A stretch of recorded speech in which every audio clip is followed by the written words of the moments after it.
Milestone that you have reached today. To the class of 2010. I said to the class of 2010.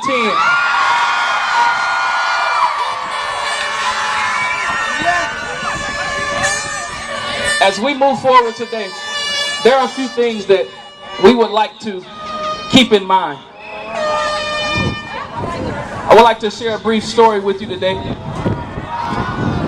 And I ask for you to listen for a moment. Raised right down the street in the city of Compton. When I came home from school at 6 years old, my parents were discussing divorce. And if you love your parents, you can understand the possible pain that can be inflicted upon a young man after realizing that these two people who loved one another were now going to not be together anymore. It made me begin to feel at 6 years old as if there was nothing in life that was promised to me. It made me feel that at any time, at any moment, no matter how much effort I put into what I was doing, it could crumble, just like my parents' marriage. I went on after 6 years old, and I went to school, just like many of you.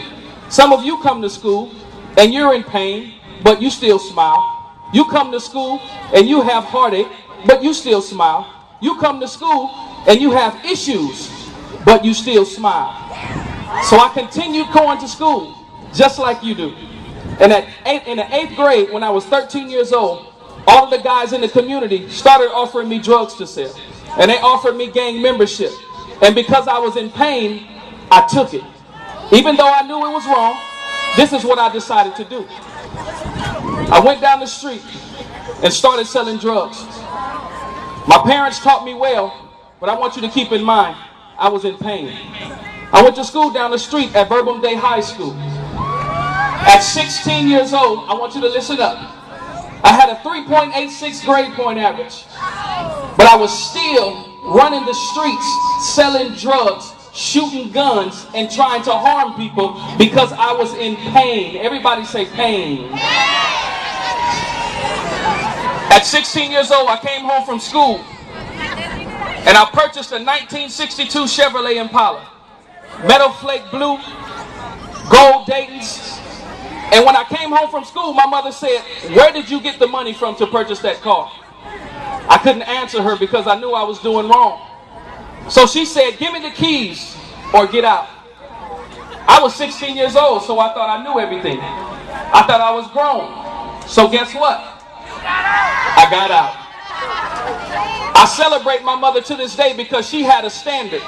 And to all of you parents out there who keep the standard high, to all of you parents out there who won't allow your children to do anything they want to all of you parents who understand that it's your house and you make the rules, I want to celebrate you today because it takes a lot of courage to stand up and be a real mother and be a real father. Whether you're single or whether you're not, you have to stand up and you have to lead your children the way they need to be led.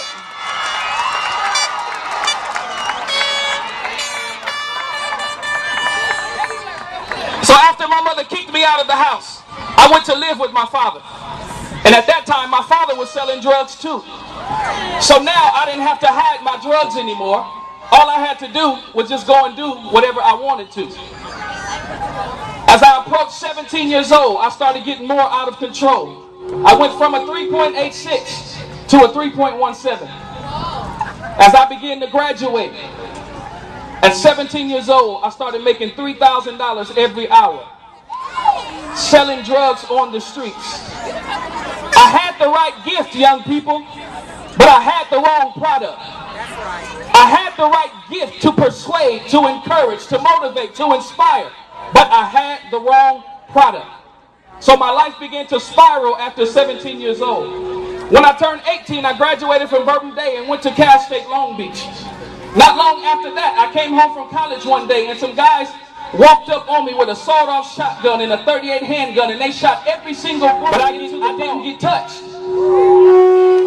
Somehow, some way, the bullets didn't touch me because I believed that today I needed to come and talk to you. I needed to come and inspire you. I needed to let you know that no matter who you are, where you come from, or what anyone says about you, you are born to win. You say that you're incredible. Let me tell you what incredible is. The Incredible Hulk was a cartoon that I used to watch growing up. And the Incredible Hulk would always say, "Don't make me angry." angry because you won't like me when I'm angry. Well, class of 2010, you need to get angry when people say that you're never going to be anything. You need to get angry when people put you down and say you're going to be just like your father. You need to get angry when people tell you that you will never amount to anything. There is a time to get angry.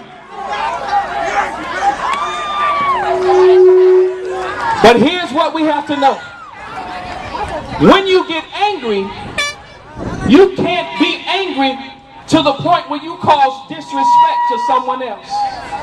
The type of anger that you have to possess is the anger that makes you focus.